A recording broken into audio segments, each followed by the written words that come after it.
everyone.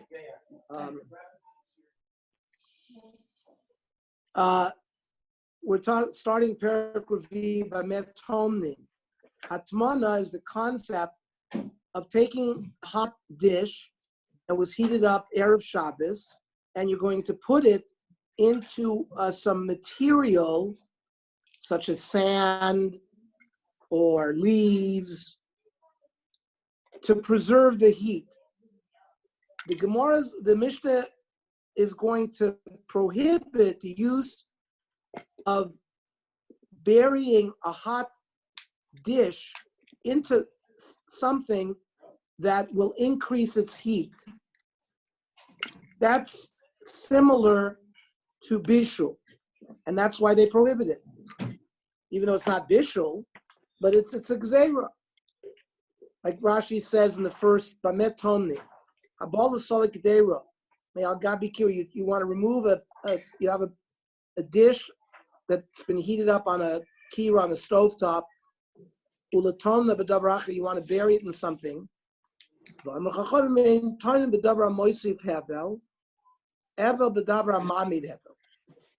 You can bury something in something that preserves heat, but not something that will add heat.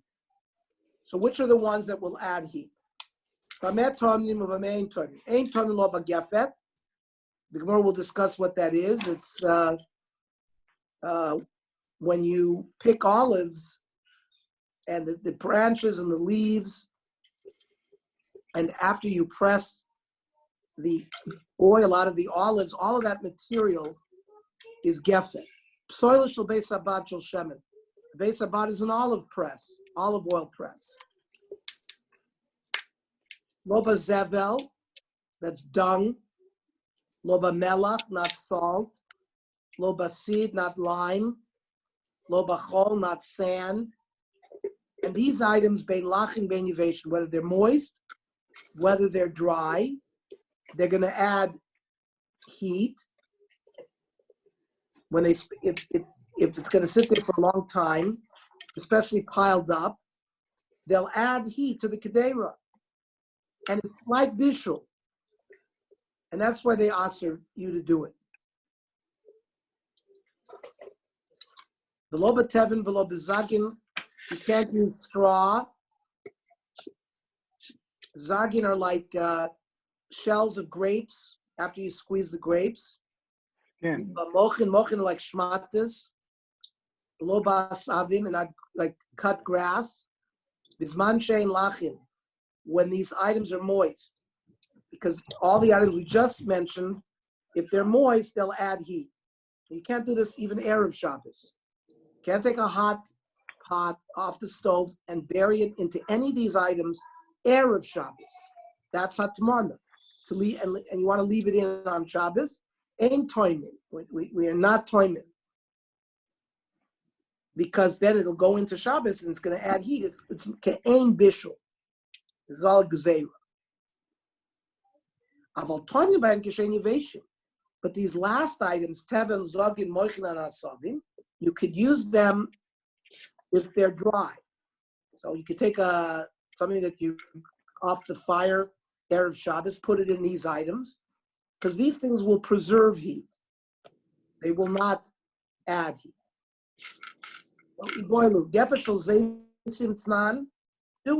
Do we only prohibit the remnants of the olive press?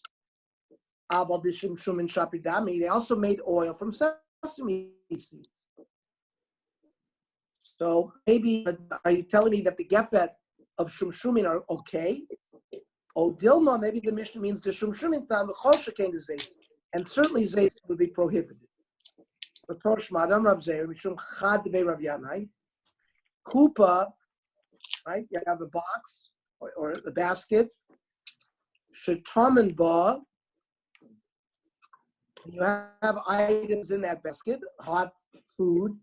Also lanicha al gefes shel zeis. This is not talking about burying it inside of it. You have a pile of remnants from, and you can't even put a basket with food on it on top of it. What do we see from here? When we talk about gefes, we're talking about zaysim. So, and maybe shumshumin is okay. No, can't use sesame either. The Indian asuke have, but regarding that's for hatmana. You would not be able to use sesame products for hatmana, but taking a basket filled with hot food and placing it on top of these items, so that is going to be different. The zaysim maski hevla. Heat will rise so from this type of material, but it will not rise to shumshum and lo maski hevla. So if you have a basket full with food, you could place it on top of sesame product, not on top of grape product, because there it will rise. Rabbi Rav Zera, Iklu Lebesh Reish Kalus, Rabbi Rav Zera, Amiroim, living in Bavel, went to visit the Reish Kalusa. Chazi Lahu Avda, they found one of his servants, Danach Kuza de Maya.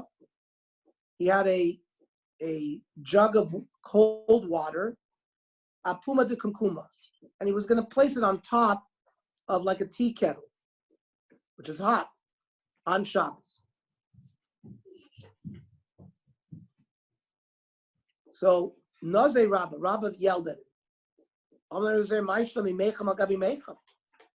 What about you're permitted to put? We have a baraisa at the end of our parak that says some kind of heating implement which had food in it, you could put on top of another heating element. So why would it be different to put on top of a tea kettle? Amar lehasam ukmik kamukim. Mechma gabi mechem is only maintaining heat. Hacha oilidi kamoilid. Here, by having cold water in a pitcher and you put it on top of a tea kettle, there, that's moilid cham. It's producing heat by warming up the cold water, and that would be prohibited.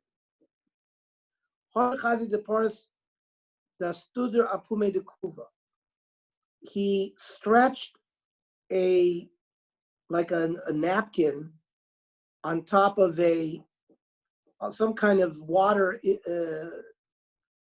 some kind of something of water, like a pitcher of water. He stretched a handkerchief on top of it, and then put a pan of water on top of that handkerchief. He put something on top of it. Again, Nazay Rabba. Rabba was not happy. Why not? You'll see in a minute, because the handkerchief that was placed got wet, and and the guy was squeezing it out, and that's also from schita. So that's why Rabbi was upset that he saw him put that handkerchief on top. Why is it different? We used to take some kind of beged, and you were allowed to spread it over on top of the gigis. So why can you do that? So there's a difference. Also, like that beged, the guy is not makpid if he got wet. So we know he wouldn't squeeze it out. But by a handkerchief, it's going to be makpid. If it gets wet, he's going to squeeze it out. You're going to come to do schita. Then the Mishnah said, "V'lo b'teveh." You couldn't use straw when the straw was wet, but you could use it when it was dry. Moichin shetoman behen. You have shmatis, but it's not just shmatis. It's kind of it's material that Rashi says was used to make felt, and therefore that material is muktzah machnas malacha, because it was used for an industrial purpose. Therefore, it's also the top, it's muktzah. Now, if somebody took a hot dish and was toiming in this felt pieces before it was made felt. So is it now designated for Atmana, and therefore it's a Torah's Kli on it? And maybe it's not Muktzah or not. Maybe it loses its Muktzah status because you were Matmin in it. Right? Can they now become not Muktzah? But because he doesn't have a straw, this is an expensive thing. He's not going to be mafkir these pieces of felt forever for Hatmana. So certainly they maintain their status of muktzah. He doesn't designate it for Hatmana. Leva Messiah lake. So maybe the following will support what we just said. It says, Toinen begizet semer. You can bury a hot dish in pieces of wool. Litzifet semer of l'shon shel argamon. This is like the royal purple. Uva moichin, and this material that was used to make felt. And here comes the kicker, ve'emetatnoson. And even though you did atmana, they remain muktzah. So that is a messiah to the way we answered. Moore says no. Based on that, it's not a siyua. Imi shema lo iria. You can't prove it from there. Because hachikomer im lo taman behem ein metazah means you could touch that Baraisa that we quoted. That means if you didn't do atmana there, it would be muktzah. And perhaps if you did do atmana, it would not be muktzah. So my lemema. So what's the chiddush with that? What does it come teaching me? Because maybe these pieces of felt, maybe they have other. You could sit on it.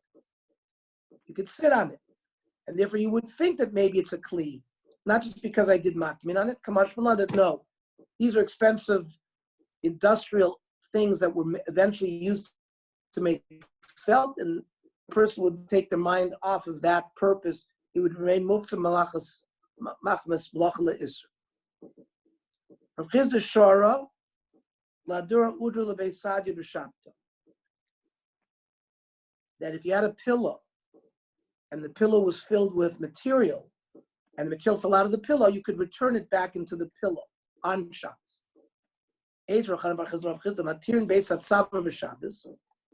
When you would send your shirts to the launderer, he would sort of sew it up a little bit, your neck. So the din is you could undo the knot on Shabbos, as long as it's not a kesher shel kayama, you could open up the neck as if it was tied by the of a low poschin. But for example, if there was no opening to the shirt, and you go ahead and make an opening, that you're creating a kli. It's mar malacha. It's tikkun mana. That's halacha 1. Ve'ein noises hamochen lo tocha kar v'lo tocha kesses beyond it. Ve'ein tzarich lomer b'Shabbos. And lechatchila, you can't stuff a pillow with shmatis, kar and kesses, like the mattress and the pillow, on Yontif, and certainly not on Shabbos, which seems to be against Rav Chizda, who permitted us to return material that fell out of a pillow. So, lo kasha, abacharti, abatiki, the Gemara says, yeah, a new one that never had material stuffed into it, you're not allowed to do. Because by you putting the material into that pillow, you've created a new kli. You're not allowed to create a kli on Shabbos. Rashi says, "Nahashta avid leimana," you're making a kli. But where he permitted is ba'atiki. He had a pillow that had material in it that fell out. You're allowed to return it. That's not considered that you made a kli. And Tanya Namahachi, there's a baraisa to support what we just analyzed. You're not allowed to chatchila put material into a pillow or mattress on Yom Tov. Now, if they were already pillows and mattresses, and the material fell out, that's called noshru. They fell out. That you could return on Shabbos, and certainly you could return it on Yom Tov as well. Ravi Ramar Shmuel. You have a garment that could be a shirt but doesn't have an opening for your head, and you make an opening, means there was no opening. It's not like there was an opening there. It was sewed together a little bit by the launderer. No, you lechatchila made a new opening. You're chayv achatis. The hashta kamashu leimona. You now finished the garment. B'chayv mishum makeh b'patish. Makeh b'patish is like hitting it with a hammer, where you complete the act. V'hainu gmar malacha. So that's a chiyuv chatis. Maskif larukan ma bein zul megufas chavis. You have a barrel of wine. A barrel of wine is made. You make the barrel, then you fill it with wine. Then you take the round top, and maybe you use glue or cement. You do something, but they were made in two different. They're fashioned out of two different items. There, you're allowed to open up a barrel on Shabbos. Why don't we say you're being yoitzer a kli? And the Rashi brings maybe Adam Chavis Umatis is Rosh Hashanah. You can actually open up the barrel with a sword. Umanich lifnei orchim. You could, and you could open it up. Why isn't that a problem? Rava, you can't compare. Zeh chibur v'zeh chibur. The garment that didn't have a hole in it, so you made there was no chibur there. It's not like there was something and you separated something that would previously been there, like an incision that was there that was like a perforation or something. There was no chibur. You made the chibur. It's the zayin chibur. But when they made the barrel, yes, you connected with cement or glue, but they're a separate piece, and therefore, when you open it up, you haven't made it clean. Now, we're not going to go into the shilas like with a bottle and a cap. It would seem that from this Gemara, since a bottle and a cap they are made out of two separate, there's no problem in opening it. The problem is by opening it, you've created a kli that's now usable. Since when you got this thing, it was not usable as a kli, by you opening it, you've now made a kli because you could store things in it. So that's why, for example, if you can open something, it may makalkel it, you destroy it. So then you haven't made a kli. So that, but from this concept, even though it seems to be similar, the modern day poskim seems to have a different in terms of the bottles that come with caps. It doesn't seem to be comparable to this case of barrels and wine. Rami le Rabbi Yirmiyah Rab Zeir. So Rabbi Yirmiyah showed a stira to Rab Zeir. It's not. Shlal shel koivsim. So when the launderers would get laundry, so they would get a whole bunch of laundry. How would they keep track that this is Michael Summers' laundry and this is Kenny Alter's laundry? So they would string it together with a string. And when Michael dropped off, 20 items, he would get them back. They would all be connected with a string. That's the way they did it. That's called shlal shel koivsim. Or shal shela shel maftechos. You have a bunch of keys that have been strung together. Va'beged shu tofer b'klayim. You had a garment, and there was a thread made out of linen that eventually you're going to remove that thread. It's only there temporarily. They're not going to be there. There's not going to be a kiyum forever. So the shaila is like this: chibur l'tuma ad sheyas k'lahatin. It means if something that is tummy falls on that beged, they're considered connected, and therefore all the items, because if it touches one item, all the items become tamei because they're connected, even though l'chora it's only a temporary connection. And even though these things were not connected at the time these items were made, right? You make keys that later on somebody connects them in a chain, or vice versa. All these garments, they weren't made that way. Meaning, even at the time, not that when you made these items, even post manufacture, you can still be mechaber them, and the chibur is a later chibur, and it's only for a certain purpose, even though it's temporary, and yet it's a chibur. V'Ramino asks you a kasha, makel sha'asa yad lekordom. You have like a pickaxe, but the pickaxe doesn't have a handle. And you find you have a stick. You use that stick now temporarily to use the pickaxe. So when you're using the pickaxe and they're connected together, then if, let's say, the sheretz touches the pickaxe, the metal part, then the stick also becomes tough. It's considered a chibur. Implying b'shas malacha in shelo, b'shas malacha lo.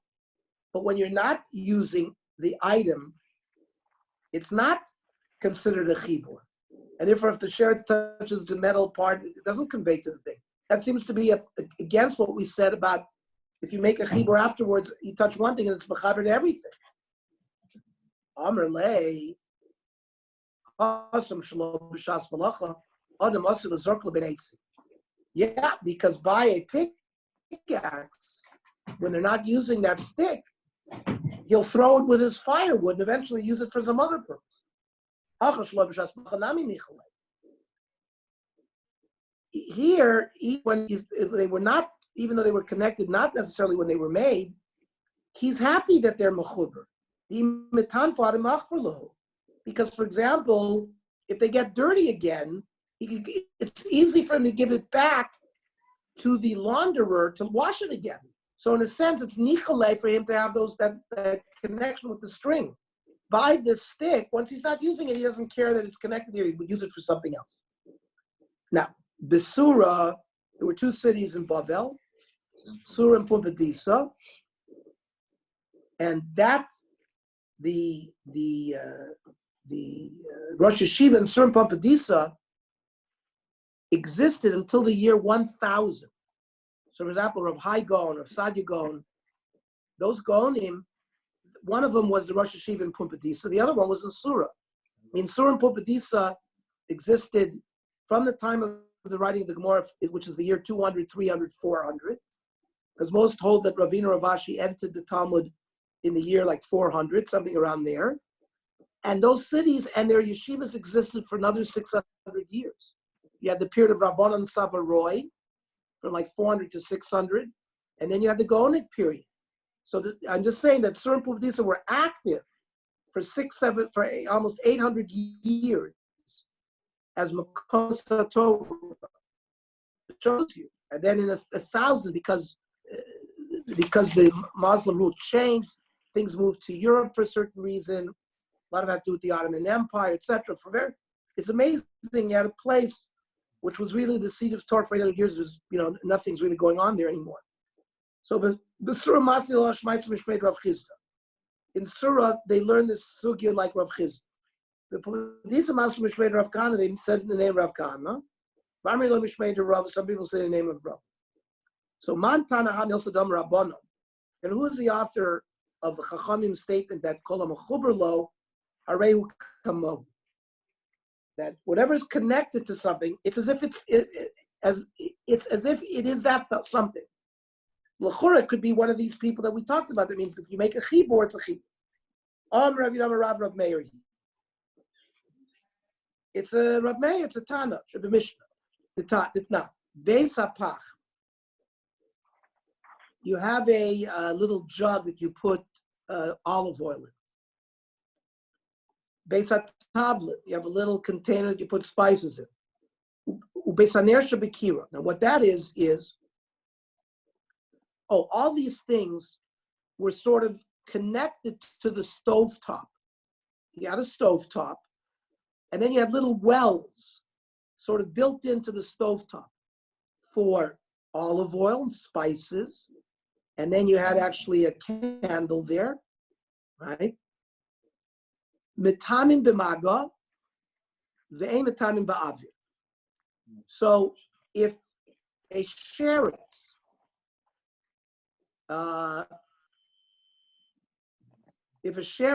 touches one of the items, all of them become tummy. But they're not metame ba'avir. So like a sheretz, when it dangles in the airspace of the kira, so anything in the kira becomes tummy. But it didn't touch the walls of the kira. And these wells of the shemen and the tavlin are connected to the wall. So it's a chibur if you touch the walls of the kira, but not if you touch the avir. Anything in the kira itself will become tummy, but not these things that are attached to the kira. Rab Shimon Metayer. Rab Shimon says even b'maga it's tahor. The other items, the kira would be, but not these other items. So Bishlam Rab Shimon, I understand the sheet of Rab Shimon that why the other things don't become tummy. Ksaver lav kikira do. They are built in, but they're not the kira, and therefore if it touches the kira, these things don't become tummy. El Rab Meir, Ika Kira Domu, if it's like the Kira, feel about Vinami, why should there be a distinction between Magan and Tumas Avir? If it's part of the Kira, just like the Kira is Tomei, then it should become Tomei. These items should become Tomei. Ilav Kira Domu, feel about Magan Namilo. You can't have it both ways. If it's not part of the Kira, then Magan there also should become Tomei, according to Rabbi. More answers, Loidum Lav Kira Domu. In fact, it's not like the Kira. And technically, it should not become Tomei B'Maga. Brabonu de Gazrubuhu. The Chacham made a gzeira.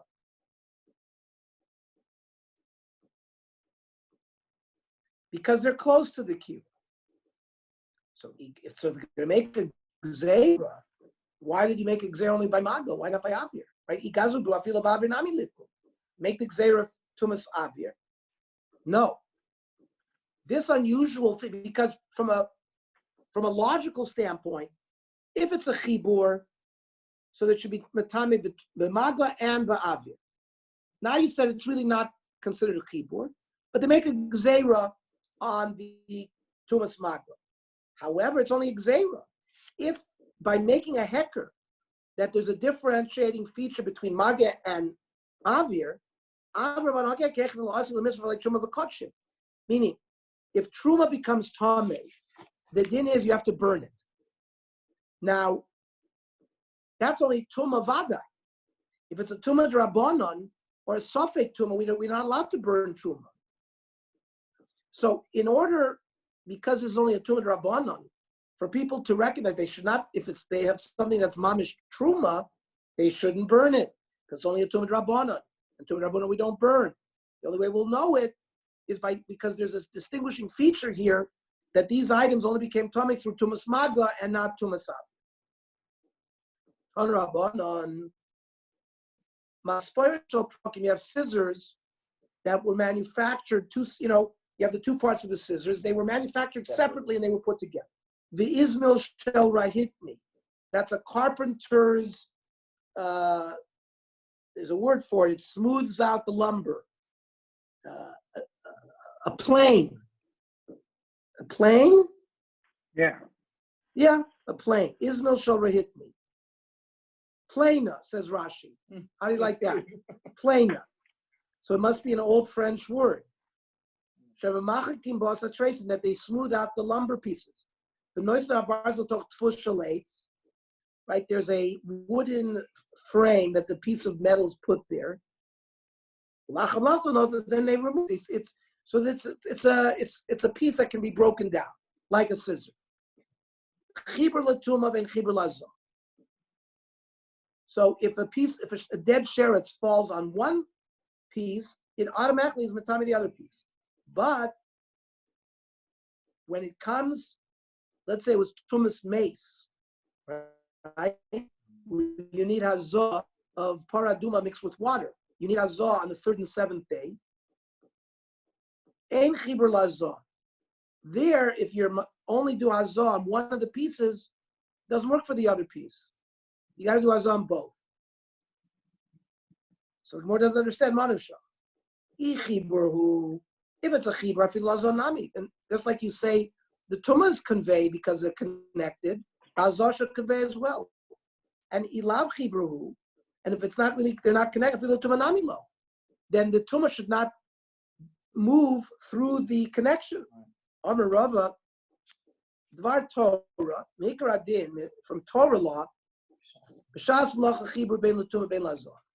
if these items were put together when they were first built, it's a connection that will withstand, it will transmit the tumah and transmit hazah. Now, if they were made separately, And then only after manufacture, they're put together. V'shelo b'shas malach, or b'shas malach, when you use them. When you use them. The